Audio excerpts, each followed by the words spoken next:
నువ్వు ఎప్పుడైతే చిన్నపిల్లవాడిని కూర్చోబెట్టి వాడి చిన్నప్పటి నుంచి నువ్వు మంచి నేర్పిస్తూ ఉంటావో వాడు ఖచ్చితంగా పెద్దవాడు అయ్యేసరికి మంచివాడు అవుతాడు అన్నాడండి దేవుడు. అందుకే దేవుడు వాడు కూర్చున్నప్పుడు, త్రోవను నడిచేటప్పుడు, పడుకున్నప్పుడు, లేచినప్పుడు ప్రతిసారి ఏం చెప్పమంటున్నాడు? దేవుని మాటలు చెప్పమంటున్నాడండి. అదేంటండి, పడుకున్నప్పుడు ఎలా చెప్తాం, నించున్నప్పుడు ఎలా చెప్తాం, కూర్చున్నప్పుడు ఎలా చెప్తాం, త్రోవను నడిచేటప్పుడు ఎలా చెప్తాం? బాగా ఆలోచించండి. వాడు మీ పక్కనకు వచ్చి కూర్చుంటాడండి. అమ్మా ఇదేంటి అని అడుగుతాడు. దేన్నో దాన్ని చూపించన్నప్పుడు ఏదో చూపించాడు, కాకిని చూపించాడు అనుకోండి. కాకిని నీకు చూపించినప్పుడు అమ్మా అదేంటమ్మా అని అడిగినప్పుడు, నాన్న అది కాకి, దాన్ని సృష్టించింది ఎవరో? దేవుడు. ఆనాడు ఏలియా గారికి ఆహారం లేకపోతే ఆహారాన్ని తీసుకెళ్ళింది ఎవరో తెలుసా? ఈ కాకే అని చెప్పాలండి. అది అలాగే త్రోవను నడిచేటప్పుడు నువ్వు ఎలా నడుచుకొని పట్టుకొని తీసుకెళ్తున్నప్పుడు ఈ చెట్టు ఏంటి, పువ్వు ఏంటి అని అడుగుతాడు. అప్పుడు నువ్వు చెప్పాలి, నాన్న అది నువ్వు జాగ్రత్త చూడు, చెట్టు ఏ కలర్లో ఉందిరా? Green colour.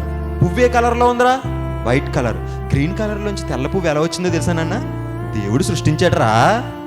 చెప్పాలండి, మనం దేవుడు సృష్టించాడు. దేవుడు అంటే ఎవరమ్మా?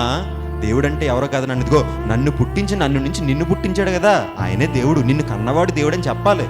Subscribe for more content.